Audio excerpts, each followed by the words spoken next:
थोड़ी डिफरेंस ये था कि और प्रॉब्लली यही चीज़ क्लिक कर गई है लोगों में कि द बहू पार्ट थोड़ा प्रोग्रेसिव है। वो वैसे नहीं लिखा हुआ, एक मजलूम लड़की या 3 मजलूम औरतें कोनों में मुंह दे के रो नहीं रही। वो कुछ ना कुछ प्लान कर रही हैं, कोई ना कोई अपना सर्वाइवल का कोई ना कोई ट्रिक निकाल रही हैं। इंटेलिजेंट है और मुंह दर मुंह भी नहीं कोई लड़ाई हो रही ना, मतलब कोई इस तरह की जालाना बात भी नहीं है। I must give credit to Zanjabeel the writer, because she wrote a beautiful script, she gave us so many hooks in that play, जो जिससे कि we could play around obviously, लेकिन और कैरेक्टराइजेशन उसकी बहुत प्रॉपर थी। तो full marks to Zanjabeel and then more than full marks to Musaddiq. अच्छा, बहुत खुश हो रहे होंगे। उसने बहुत सजाया है इसको। नहीं, मैं जेन्युइनली कह रही हूँ कि I work with many directors और बहुत अच्छा काम करने वालों के साथ भी मैंने बहुत काम किया है। He is young, he is new. उसका सेकंड सीरियल था, पहला मेरा था हब्स और second and even in Habs he made a mark. और नूरजहां में तो he stopped whatever he did before. So full marks to these two people Absolutely. for making Noor Jahan what Noor Jahan वैसे कैसे एक्सपीरियंस था, क्योंकि मुसद्दिक ने आपको असिस्ट भी किया हुआ है और फिर मुसद्दिक आपको बाद में डायरेक्ट कर रहा है। What was that like? तो फिर मैंने असिस्ट किया ना फिर आपने हाँ, so that must have been. So actually जब मुझे मुसद्दिक ने असिस्ट किया था तभी हमारी टीम बन गई थी। Nobody was the boss and nobody was assisting. हम हमेशा मशवरा करके ही, तभी भी जब मैं भी डायरेक्ट कर रही थी तो मैं भी बहुत काउंट करती थी मुसद्दिक के मशवरे पे, और जब मुसद्दिक करा था वो भी बहुत काउंट करता था मेरे whatever opinion I had. तो that worked somehow. And he is a very collaborative director. Yeah, he is. बिल्कुल threaten नहीं होता, बिल्कुल insecure नहीं है। पर मुझे इतना शौक नहीं उसकी तारीफ करने का, because I know वो बहुत स्माइल कर रहा होगा। I can hear him smile, I can hear it, but he's laughing right now in my ears. So what was it like? एक इतना, अब नूरजहां जो कैरेक्टर है, मतलब उनसे नफरत हो जाती है थोड़ी सी, बिकॉज वो इंतहाई एक कंट्रोलिंग मेट्रियार्क हैं और वो आपसे बिल्कुल ऑपोजिट हैं। आप सबसे ज़्यादा शाय, इंट्रोवर्टेड, यू नो, अपने काम से काम रखने वाली हैं। सो मुझे बताएं कि what was it like playing a woman like this? Mostly अब अगर सास का कोई थोड़ा सा मीठी रोल है तो वो कंट्रोलिंग और पावरफुल ही है जनरली। जो भी हम तो ये तो रोल्स कर करके ही अब इस उम्र को पहुंच गए हैं, तो इसलिए ये कोई नई चीज़ तो नहीं थी, बट उसका एक बैलेंस बड़ा अच्छा था नूरजहां में कि इट वाज वेरी ग्रे। मैंने उसको, मतलब मुझे वो नज़र ही नहीं I as a black person. वो मुझे लगा कि जो वो कह रही है वो बिलीव करती है, वो कोई साजिश नहीं कर रही है, मक्कारी नहीं कर रही। She believes in this, she beliefs के बेटे जो हैं वो होने चाहिए, और क्योंकि गलत बात थी लेकिन उसको गलत ही दिखाया है, उसको कोई ठीक नहीं दिखाया, क्योंकि लोग इस तरह सोचते तो हैं, तो हम उससे आंखें बंद तो नहीं कर सकते। I agree. So उसको पॉइंट आउट करने के लिए फिर उस जख्म को कुरेदना भी पड़ता है ना, उसके ऊपर पट्टी करने के लिए, मरहम लगाने के लिए। सो मुझे पता है कि लोगों को बड़ा इस पे एतराज़ भी हुआ कि ये किस किस्म का मोनोलॉग था कि बेटी पैदा हो तो बाप का सर झुक जाता है, but this is how mostly society thinks. So उनको तो अच्छा ना कि बात हाईलाइट अच्छा है, फिर उसको हाईलाइट किया, फिर उसको काउंटर किया। और कितना बड़ा कॉन्ट्रास्ट है, क्योंकि मेरा और आपका एक ड्रामा आने वाला है बिल्कुल ऑन एयर, जो नूरजहां के साथ साथ ही शूट हुआ, और उसमें भी आप मदर इन लॉ है, लेकिन कंप्लीट ऑपोजिट, बिल्कुल वो डरी हुई और सहमी हुई, और आपने साथ साथ दोनों कैरेक्टर्स किए, क्योंकि एक स्पेल ओवरलैप हो गया था। So I think that was fantastic कि आपने कैसे कर लिया, और वो भी आपने बहुत अच्छा किया।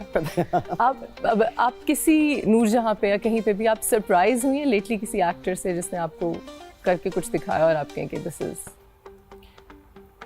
नहीं, मेरा ख्याल है कि मैं बहुत कम सरप्राइज होती हूँ, क्योंकि मैं एक्सपेक्ट करती हूँ कि ये you know they have to do their best. Yes. तो मैं जनरली बहुत सरप्राइज नहीं होती, बट खुश होती, हैप्पी बहुत रहती। आप बहुत इनकरेज करती हैं हर बार, आपने हमेशा हर एक को जब कोई डिलीवर कर देता है सही तरीके से तो मैं बहुत खुश हो जाती हूँ। मैंने देखा है, और ये बड़ा फिर एक्टर्स को भी बहुत कोई कॉन्फिडेंस मिलता है, और वो होता है कि हम और बेहतर करें। आपके कोई फेवरेट को स्टार उस ज़माने के हैं जब आप हीरोइंस के रोल्स करती थी? कोई फेवरेट हीरो हो गए या कोई जिसके साथ आपकी पेयरिंग ऑन स्क्रीन बहुत अच्छी आई हो? देखो, मैंने पीटीवी में एक तो इतना काम नहीं किया। अच्छा। पीटीवी में बहुत कम प्लेस किए थे मैंने, सीरियल भी 2 3 4 ही किए हैं, बस बहुत ज़्यादा नहीं किए। अच्छा। हाँ, और उस वक्त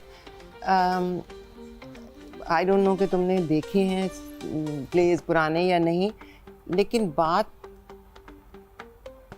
वो एरा ऐसा था कि वो फ़लसफ़ा ज़्यादा था. It was not about romance, it was not about Sadhu, it was not a domestic thing. जो भी हमने सीरियल्स किए ना, उनकी कोई बात थी.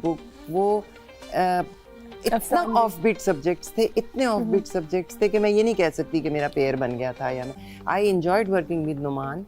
आई डिड अ प्ले पतझड़, उसमें नुमान एजाज था. He was my playing my husband. वो बहुत अच्छा हमारा बन गया था, chemistry on screen. I enjoyed playing Teesra Kinara with Usman Peerzada. I loved working with him. I loved working with Rahat, जो कि बहुत लेटर 90s में हमने एक किया था.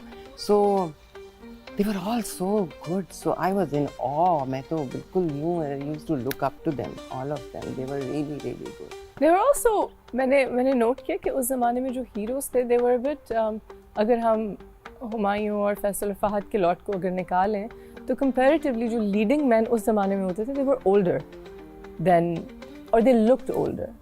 I don't know why. अभी जो हीरोज़ हैं, they feel very young to me. हमारी जो pairing, I don't know why. या शायद हमारी बात करने का अंदाज कुछ ऐसा हो गया. उस वक्त जो मूंछों का स्टाइल होता था या गुफ्तगू का स्टाइल होता था, एक मैच्योरिटी होती थी. इवन इन द एक्ट्रेसेस, एक आप लोगों में एक ठहराव था जो हमें, मुझे लगता है शायद नहीं. खैर ये तुम्हारा पर्सपेक्टिव है, मैंने इस नज़र से नहीं देखा. स्क्रिप्ट में शायद ठहराव था जो अब उस वक्त नहीं तो है. था. उस वक्त की स्क्रिप्ट्स और एक स्क्रिप्ट दूसरे स्क्रिप्ट से मिल नहीं सकता था. जैसे अब तो हम देखते हैं ना, अच्छा ये भी एक सास बहू का ड्रामा है, अच्छा ये भी एक रोमांटिक पेयर का ड्रामा है. ये ना चाहते हुए शादी हो गई और बस शादी को चलाना है. या दो बीवियां, या लव ट्रायंगल, या इनफिडेलिटी. मतलब मैं ये नहीं कह रही उसके बियॉन्ड हम जा नहीं रहे, लेकिन उस वक्त के सब्जेक्ट्स अगर देखो ना, तो मैंने मामा के एक दो प्लेस देखे हैं. दैट वर एक, आई थिंक अशफाक अहमद साहब का था, भूत निकाला और समथिंग कुछ इस तरह से था. It was about a special child जो उनके घर आता है पढ़ने, और मामा की फैमिली जो होती है उन्हें बहुत बुली करती है कि वो खुदकुशी कर लेता है. और मैंने यूट्यूब पे थोड़ा सा देखा था और वो इतना पेनफुल था, लेकिन सबने एंड में एक रोने का सीन था जिसमें से किसी से रोया नहीं जा रहा था. और मैंने उनको फ़ोन करके कहा कि मामा बस मैं अच्छा नहीं रो रही हैं. एंड जी सर हंसी आ रही थी, हंसी रोक रहे थे. मैं कहा what is this, but outside of that वो बहुत अच्छा प्ले था. एक प्ले था फहमीदा की कहानी उस्तानी राहत की ज़ुबानी. वो वैसे कभी तुम्हें यूट्यूब पे मिले तो, मैं नहीं थी उसमें, ओके, बट वो प्ले है जो आपके दिमाग में घुस जाता है. Just the subject and just the philosophy behind that play. अच्छा, बहुत गजबनाक play. This is called what, Fahmida कहानी, फहमीदा की कहानी उस्तानी राहत की ज़ुबानी. उस्तानी राहत, if I am taking the right, Mossadegh just repeated कि दिस इज, यस. बहुत ओके, आई चेक. मतलब मैं ऐसे आइडिया दे रही हूँ कि कैसे कैसे सब्जेक्ट्स उस वक्त के राइटर्स, वो दौर अलग था. yes. वो अलग लोग थे. I agree. आप मुझे बताएं कि आउटसाइड ऑफ समीना अहमद आपकी कौन सी फ्रेंडशिप्स है इंडस्ट्री में, है आपकी? मेरी बुशरा अंसारी से बहुत दोस्ती है. अच्छा. मेरी सनम से बहुत दोस्ती है. वो एक्टर नहीं है लेकिन वो राइटर भी हैं. रद लिखा उसने, गुजारिश लिखा उसने. Okay. She is an excellent writer as well. उससे खैर मेरी बहुत दोस्ती है. और समीना से बहुत दोस्त, बुशरा है, नदीम बेग से मेरी बहुत दोस्ती है, मुसद्दिक से बहुत दोस्ती है, तुमसे बहुत दोस्ती है. क्या मतलब है तुम्हारा? Very happy to say this. मैं यही कहलवाना चाह रही थी आपसे. सफा जी, it was so great having you on my show. Thank you so much. नहीं, it was lovely and thank you for having me. And would you like to give a message हमारे viewers को, क्योंकि समझ आ गया आपको बातों का बहुत शौक है. मैसेज मैं ही बोल रही हूँ, क्या मतलब है तुम्हारा? बहुत कम, आप बहुत शाय हैं. नहीं, आप बोल रही हैं और आप बहुत अक्लमंद बातें करती हैं. लेकिन तो जितना आप बोलती हैं बहुत खूबसूरत बोलती हैं. मैं ये कहूँगी, अब रन ऑन बातें नहीं करती हैं. आई थिंक दैट्स, इसलिए बात आपकी लोग सुनते भी हैं. तो इसीलिए कोई मैसेज है आपका हमारे व्यूअर्स के लिए? प्यार करो, खुश रहो, और लोगों को खुश देख के भी खुशी ही हासिल करो. प्लीज नाराज ना हो. हम बहुत ज्यादा नाराज रहने लगे हैं. हम वाकई बहुत ज्यादा नाराज रहने लगे हैं, पता नहीं क्यों, सोसाइटी है ना. मैं तो सोशल मीडिया को इसका जिम्मेदार करार देती हूँ.